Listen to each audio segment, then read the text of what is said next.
இன்றே டவுன்லோட் செய்து உங்கள் ஃபேவரட் ஷோக்களை என்ஜாய் பண்ணுங்க. அந்த ஃபேக்டரியில இருக்கிற ஒவ்வொருத்தரும் அவர் மேல எவ்வளவு மரியாதை வச்சிருக்காங்கன்னு தெரியுமா?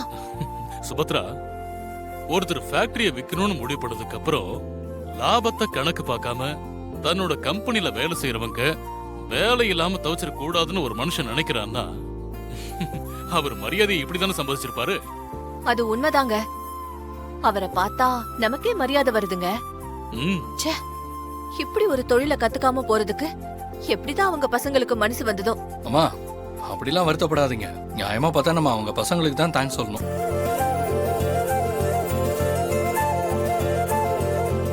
இல்லனா இப்படி ஒரு ஃபேக்டரி நமக்கு கிடைச்சிருக்குமா? இசை அண்ணி, அந்த ட்ரீட்டை மறந்துடாதீங்க. இசை, உன்னோட ஆதார் கார்டு, ஐடி ப்ரூஃப் எல்லாத்தையும் எடுத்து கொடுத்துரு. அப்பதான் ரெஜிஸ்ட்ரேஷனுக்கு தேவையான எல்லாத்தையும் ப்ரிப்பேர் பண்ணி எடுத்து வைக்க வசதியா இருக்கும். ராகவ், இந்த ஃபேக்டரிய நாம இசை பேர்ல வாங்கல.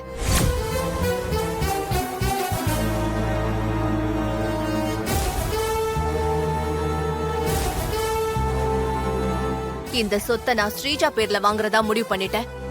சுபத்ரா,